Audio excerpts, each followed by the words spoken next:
பரிசுத்தமாக நாம் இருப்போமானால் நமக்குள் தேவன் வாசம் பண்ணுவார், நமக்குள் தேவன் தங்குவார். அப்பொழுது பாருங்க, அவர் இருக்கிற இடம் எப்படி இருக்குமோ அப்படி நம்முடைய வாழ்க்கை மாற ஆரம்பிச்சிடும், ஸ்டேட்டஸ் மாற ஆரம்பிச்சிடும், சூழ்நிலைகள் மாற ஆரம்பிச்சிடும்.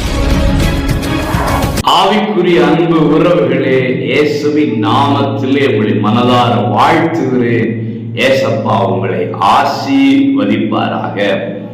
1 தெசலோனிக்கேயர் 4:3 நீங்கள் பரிசுத்தம் உள்ளவர்களாக வேண்டும் என்பதே தேவனுடைய சித்தமாக இருக்கிறது. தேவன் என் மேல கொண்டிருக்கிற அல்லது நான் தேவனுக்கு செய்ய வேண்டிய விருப்பமான பிரியமான காரியம் என்ன என்று நாம் கேட்போம். வேதம் அழகா சொல்லுகிறது, நாம் பரிசுத்தம் உள்ளவர்களாக இருக்க வேண்டும் என்பதே. பரிசுத்தம் உள்ளவன் இன்னும் பரிசுத்தமாகட்டும் என்று வேதம் சொல்லுகிறது.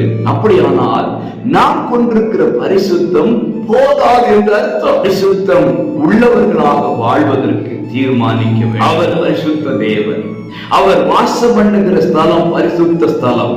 அந்த பரிசுத்தம் உள்ள தேவனை சந்திக்க, அந்த பரிசுத்தம் உள்ள ஸ்தலத்துக்கு செல்ல நாம் பரிசுத்தம் உள்ளவர்களாக இருக்க வேண்டும். பரிசுத்தமாக நாம் இருப்போமானால் நமக்குள் தேவன் வாசம் பண்ணுவார், நமக்குள் தேவன் தங்குவார். அப்பொழுது பாருங்க, அவர் இருக்கிற இடம் எப்படி இருக்குமோ அப்படி நம்முடைய வாழ்க்கை மாற ஆரம்பிச்சிடும், ஸ்டேட்டஸ் மாற ஆரம்பிச்சிடும், சூழ்நிலைகள் மாற ஆரம்பிச்சிடும். ஆகவே தேவனுக்கு முன்பாக பரிசுத்த வாழ்க்கை வாழ்வோம், பரிசுத்தரால் ஆசீர்வதிக்கப்படுவோம்.